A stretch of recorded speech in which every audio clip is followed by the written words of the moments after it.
This is a Diablo music. Ooh.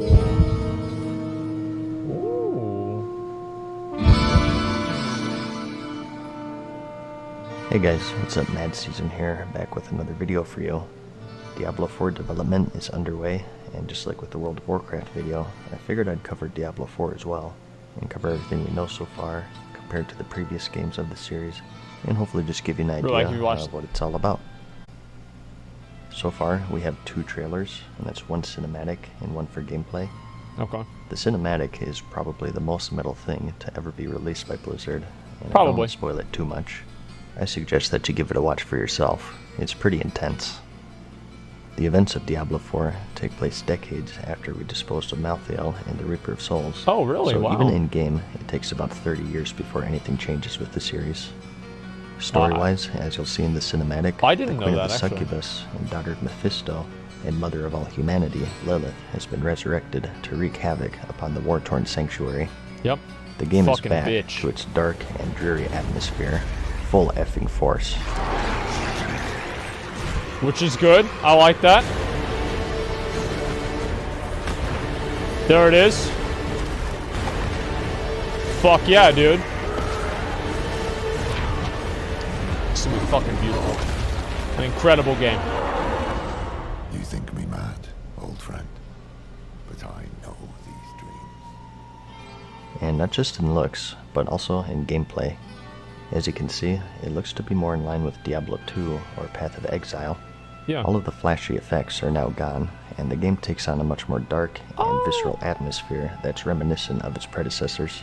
I feel like some of the effects are flashy. I mean, they're not like, oh my god, super flashy or anything like that. It's not a light show. But at the same time, I think they do have a certain level of flashiness with that as well. Yeah, sure. It also has some completely new aspects as well, however, one of them being the open world design. No longer it seems that the game is primarily comprised of levels. That is the main thing I'm excited for with Diablo IV. The world of Sanctuary is now completely open, and you must travel from one location to the other, exploring a giant map in search of fights, dungeons, and loot. Wait, what was that map? From one location to the other. Oh, shit. So that's the whole map for Diablo? Where the fuck was this? Holy fuck. Okay, so we already saw this map right here. The map that the cutout is Diablo 4 right now. And so I guess these other parts are expansions. Dude, this game's gonna be massive. I know. If they pull this off in the right way. Oh my god. Yeah. Yeah. Oh my god. This could actually be completely like... I'm now really excited for it. Go ahead. Said you might have a new game. Yeah, this is awesome. Dry Steps is the beta map? Yeah, I don't know. Maybe there's more to it besides the beta. But yeah, if they do the whole thing as the map, yeah, no wonder you need a fucking mount. The zone is going to be... There's probably going to be more that you have to like go across in here than in WoW even. Like, this is insane. Like, I'm really surprised that they're doing this much.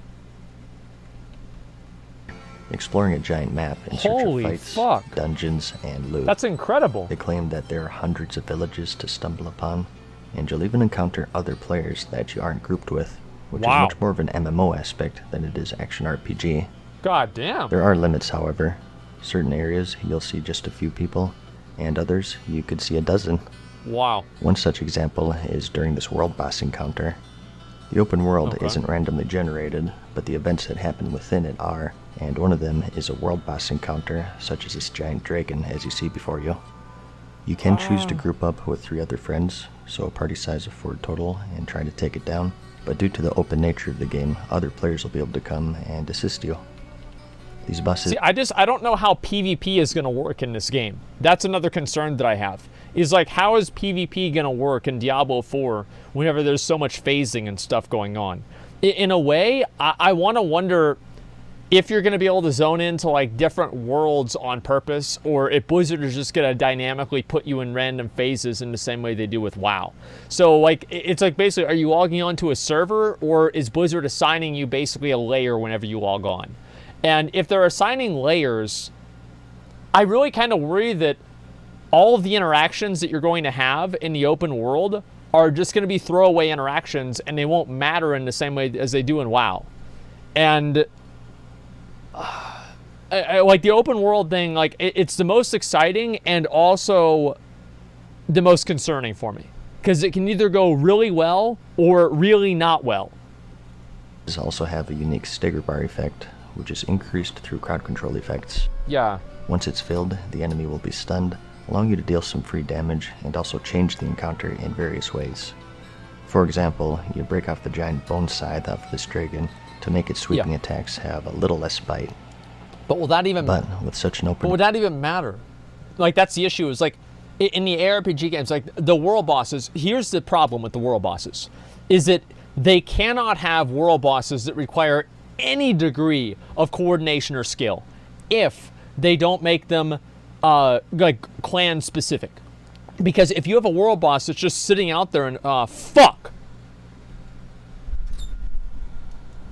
if you have a world boss that's just sitting out there in the world and nothing's going on with that world boss, you're just chilling, and it's like, wow, there's the world boss, and there's like 8 other dipshits that just phase in with you. Oh, hey guys, you want to do the boss? Yeah, dude. And like all of these dynamic things that are going to happen to the world bosses won't fucking matter, because the world bosses are just going to get run over anyway. Because you can't make them difficult and then expect them to be completable by a random group. It either has to be completable by a random group or difficult. And if it's not difficult, then it doesn't matter the way the boss changes dynamically if you cut their arm off, because it's going to die anyway. You see what I'm saying? Like, hopefully you guys see where I'm coming from. Like, it's like you're doing 2 contradictory things. How to make cool bosses if it's all RNG? I don't know. Like, it's not about it being RNG. If they want to make difficult world bosses, they have to instance them and have them for clans only. If not, they'll just be annoying to do, and I don't think people will like it. World, you need a fast way to travel, so mounts were announced to play a big part in the game. Yeah, that's going to be awesome. You along in your exploration of Sanctuary. And judging from the previews, it looks like they're going to serve as that collectible aspect of the game. Yeah. Like with how you see in Diablo 3 with the wings and pet systems. Yeah. There are to be 5 classes on release. 3 were revealed at this year's Blizzcon, and that's the Barbarian, the Sorceress, and the Druid.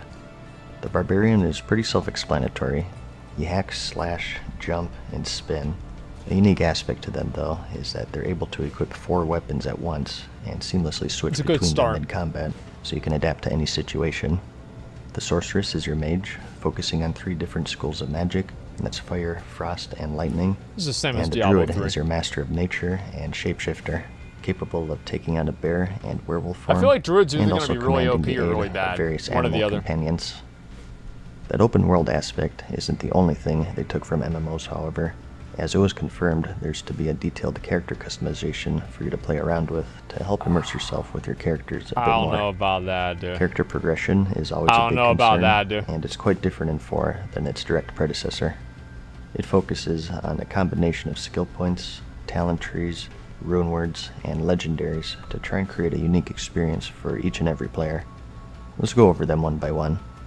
Skill points you get as you level, or from items called skill books, and you spend these to either learn new skills or learn new ranks of existing skills. Yeah, I mean, that makes sense. Talent trees are pretty familiar if you stepped into the RPG genre before.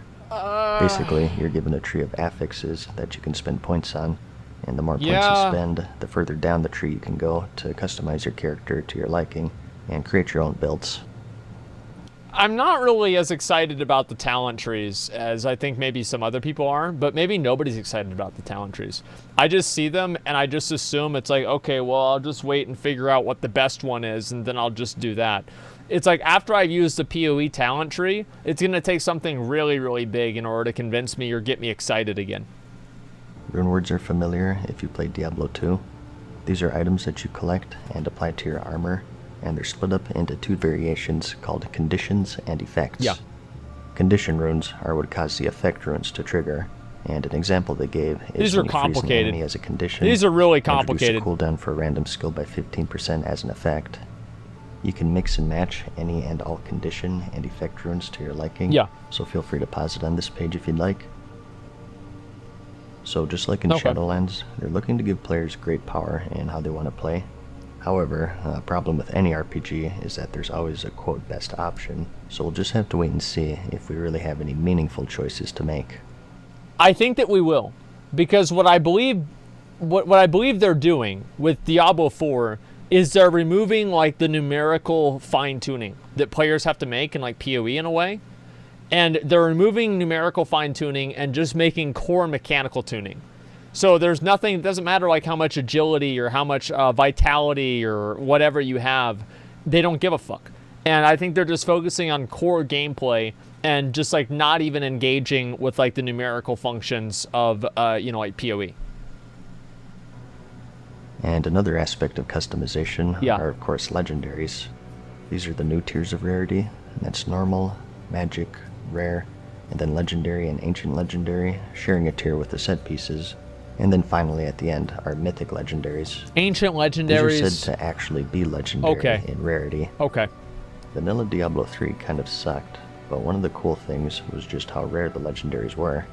They were pretty bad for the most part, but they were so insanely rare back then that if they dropped, it was like an oh snap moment.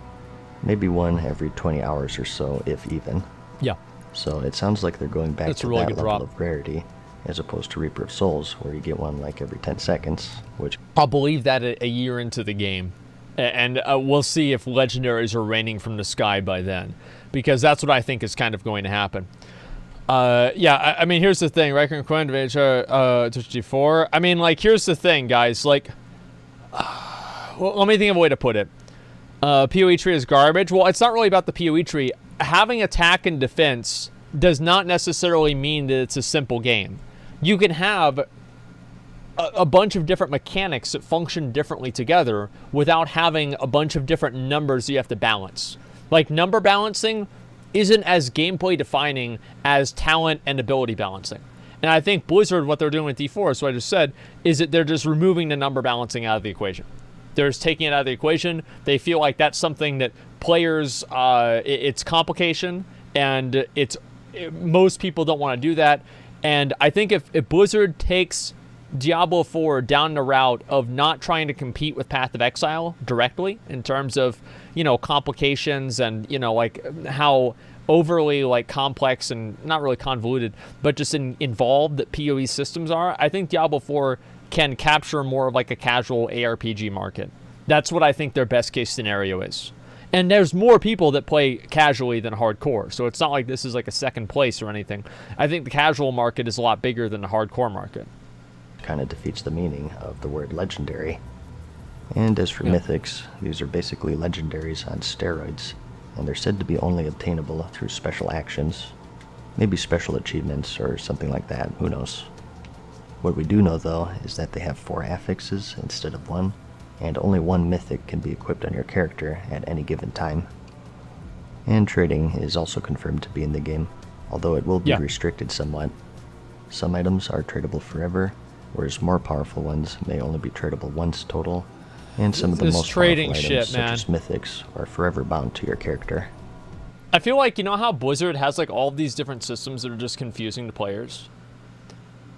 I worry that Diablo is going to have that same thing happen, where they have like 8 different trading restrictions, and it's just confusing. Like, just make everything tradable or not, or just make certain, like, there's like either tradable items or not tradable items. Anything more than like those 2 different functions, it's too much. It's just too complicated in my mind. And crafting is also making a return. No real huge details yet, That'd be but good. it's confirmed to be in the game That'd be in some real good. form or another. We know that you can obtain materials throughout the world, and that there's also a salvaging system to serve as a source, as we'll talk about further in a bit. I wanted to make special mention of it though, because it's tied to clans. Clans are seeing a return, and something new that you can do with them is set up a material stash for the clan. They made mention that you could donate some crafting materials to be stored in some sort of bank, so they serve an actual purpose. So that's how now, I can other leech than stuff in just for D4. chatting and That's setting up good. groups. I'm glad about this. Dungeons are also a bit more unique. They're now completely randomized in both layout and location.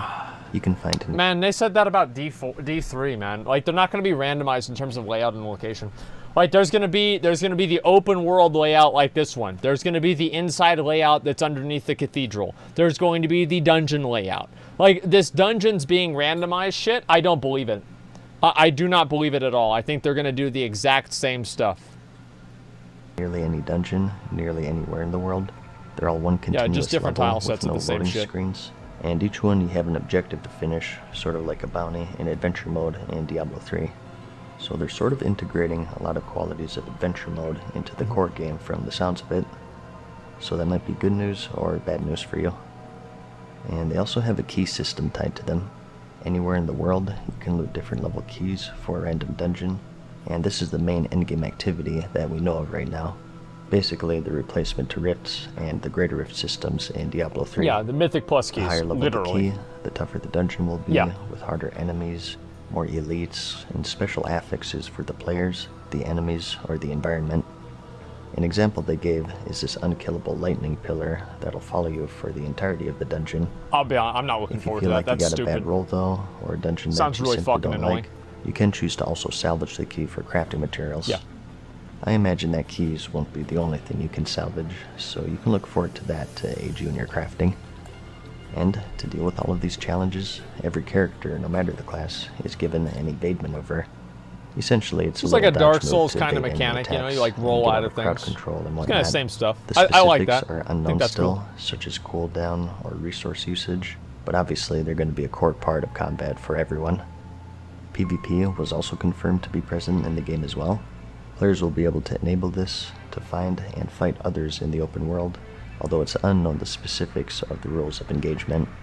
They did speak a bit in regards to balance, however, stating that certain builds will of course be good for PvE and bad for PvP or vice versa, and that they can fine-tune the game enough to balance both sides of the fence. And it's also been confirmed that there's to be a hardcore mode, where if your character Who gives dies, a shit? it's gone for good. Who gives a along shit with all about of your that? loot. This is a tradition that was started by fans of Diablo 1, and carried on by Blizzard officially with 2 and onwards.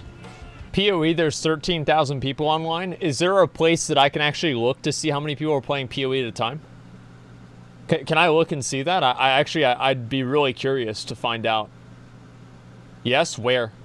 Steam charts? Okay, let me look at it after the video. And lastly, just like Diablo 3, seasons are planned for the 4th. I never gave a fuck Similar about to seasons, 3, man. each one will bring its own Seasonal unique perks, rewards. exclusive Ooh. items, and special challenges to make sure that none are the Who same. gives a fuck? So this will serve as a steady way of providing game updates. Hopefully it's not the only means, as it is in Diablo 3, but as you'd expect, details and content updates are pretty sparse as the game The is moving seasons out were so again, boring aside in from the D3. fact that the game will be expansion It's like based, season similar to 16 now Diablo or 3. something. And that's pretty much it. Yeah. For all of the major stuff anyways. I just wanted to hit the highlights here and give you an overall look of what we know so far. All in all, I think it's looking pretty good, although it's a bit early still. Okay. I did think that this was the most impressive thing of the convention though. The gameplay just looks so dark and depressing, like my voice, so it's right up my There alley. you guys go. I like the fact that it looks a bit more slow-paced and less flashy than Diablo 3. I love the MMO aspects that they borrowed, although I hope they don't go too overboard. And the loot system and character progression all look pretty good to me. The only thing I'll say is that the interface is pretty awful. It's definitely super early. They said that they've been working. I don't think the interface really sucks that much. It's just basically Diablo 3 interface, and they moved the shit around a little bit. I wouldn't even say that's different. It's that different. Season 19 is starting next week? Yeah, who cares? on it for quote some time, but I think that's a load of bullcorn. I think that after Diablo Immortal, Bullcorn? they sort of panicked and have been cramming it out like a thesis paper the day before it's due. Yeah. It's definitely years away, so I wouldn't get too Don't crazy say with that, yet. man. I'd be surprised if it was 2021, to be honest. They even said that it's not even Blizzard soon, so just be ready to wait for a long time. I do hope that they take their time with it, though. No, I felt man. like Diablo 3 was kind of rushed in its It's a release. long fucking so way hopefully away. we don't Like see a next week repeat or with that. something. Watch it. If there's any interest in this could be something I cover more They're in gonna bring it the out for future. Christmas. I'm definitely interested in it, and I hope you guys are too. They just baited so everybody. Let me know if there are any Diablo fans out Just to there, build hype, dude. and I'll keep it on the radar for the channel. That's what it is. I mean, before I ever started the channel with World of Warcraft, I was streaming Diablo 3, so I'm a big fan of the series. Okay. And despite the voice, I'll be eagerly awaiting more news. Fuck yeah. Otherwise though, I hope you found this video interesting or helpful. Like it if you liked it, and I'll see you in the next one. Okay. Peace. Okay. So, announced it early to make up for the Diablo Immortal. Yeah, I think so. for now, more. Is there only so much they can do? Or are they recycling the old grinds? Well, here's the problem, is that they are in a lot of ways recycling the old grinds. But the concern with that is that what else can you do? What else is there to do? I don't understand it.